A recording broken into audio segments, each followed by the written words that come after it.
Here we go, 5 furlongs down the hill and they're away, and Clarendon House has again refused to race. Clarendon House hasn't gone with them. Fast out Cardem on the right group, followed there by Night Raider, Town and Country and Kurdos, just a group of 4 on this stand side. On the far side, Frost at Dawn from JM Jungle, and also Spartan Arrow in the firing line. And then behind these, Big Mojo in the noseband, getting very close to the front now, followed by Time For Sandals, Asphora, and She's Quality in that far side group as they race down, thundering down to the 2 furlong marker. And it's Night Raider on the right on the stand side with Cardem, and then Kurdos and Town and Country. On the far side, Frost at Dawn, JM Jungle, Big Mojo trying to get there, so too Time For Sandals. Asphora with a run up the far rail, and She's Quality as well inside the final furlong. Up front, JM Jungle, far side, She's Quality is thrusting, near side Night Raider as they race the line. JM Jungle has lifted the King George Qatar Stakes.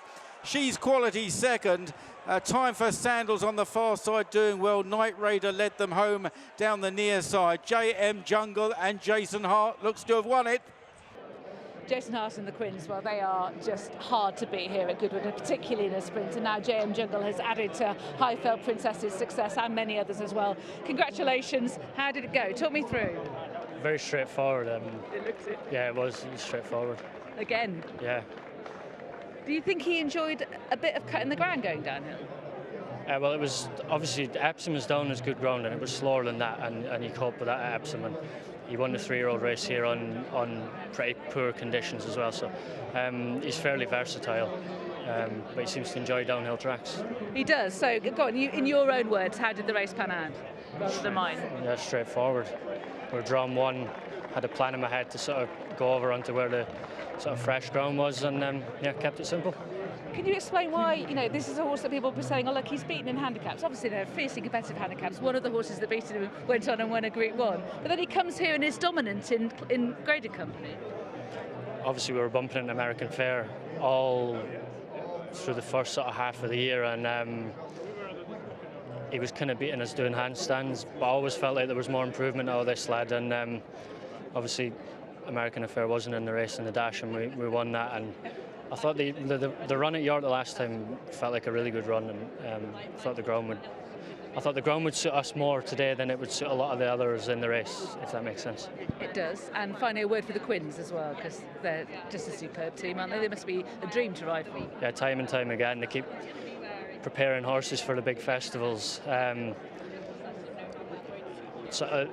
Maybe went a bit mad after the line, but we've maybe not got the. When you've had Highfield Princess and then you've not got Highfield Princess, it's hard to try and find the next one.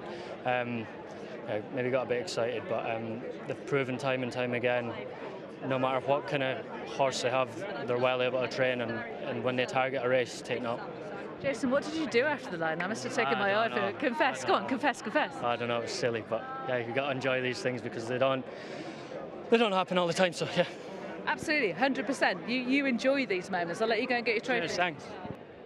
Adam Waterworth, the MD here at Goodwood, has just said to Sean Quinn, you know where you're going, don't you? Yes, he does. He and his dad have been into the winners' enclosure, celebrating victories here many times with Highfield Princess in this race 2 years ago, and now with JM Jungle. How do the two of you do it?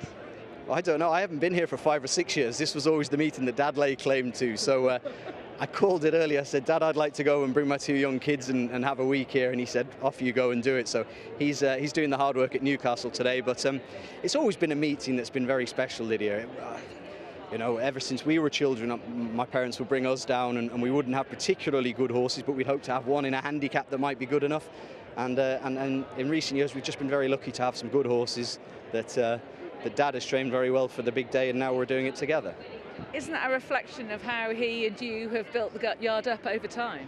Yeah, well, that's kind of you, and more so him and Mum, and I'm lucky to be clinging on to their coattails, but working hard with my sister Kelly in the office, and it's a real family affair, and no, it's brilliant.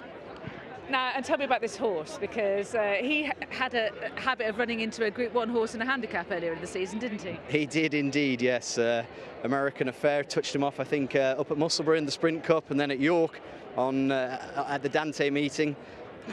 I was at Royal Ascot when Jim's horse won, and I thought I'm going to have a fiver on this, because I thought the way he's been beating JM Jungle, he has to be a Group 1 horse, knowing our horse. Yeah. And I'm very sorry for Jim and the owners of American Affair that he has had to miss this part of the season, but it's just very good sprint form, as you say. It really is. And so you believe that this horse was up to this kind of level from quite a way out? Yeah, and without making excuses, I thought he ran very well at York last time out in a race that wasn't particularly quickly run.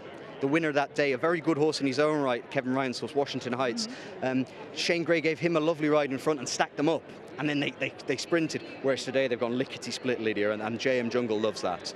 And is there anything about going downhill with ease in the ground, like it was at Epsom here as well? Because obviously he's run into races where he's on quite fast ground elsewhere. Yeah, I think there's definitely something in it, given how good he is on these downhill tracks.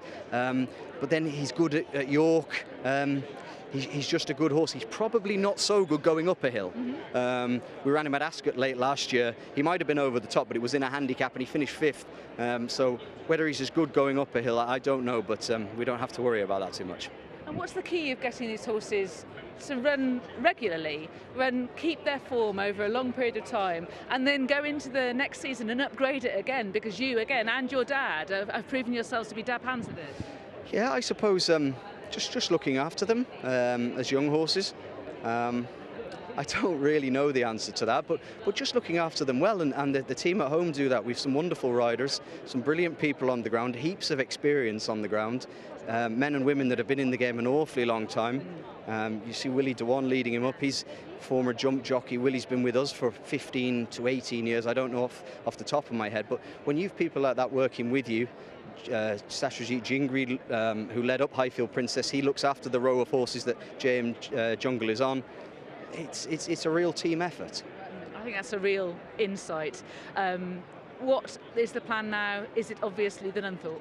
Well, Jason said to me after York, when he was beaten last time, he said, I'd love to ride him in the Nunthorpe. He said, because I would think they'll go lickety-split, and that will suit him. And it wasn't him being big-headed saying, we'll win the Nunthorpe. It's just he thought he'd run really well. And naturally, he's a Group 2 winner now, and we don't have far to go, Lydia, 20-odd miles. So that'll give us something to look forward to in a few weeks' time. And Jason said, I didn't actually see it, that he kind of lost his head a little bit after crossing the line. Obviously, the celebration must have been big. Did you see it?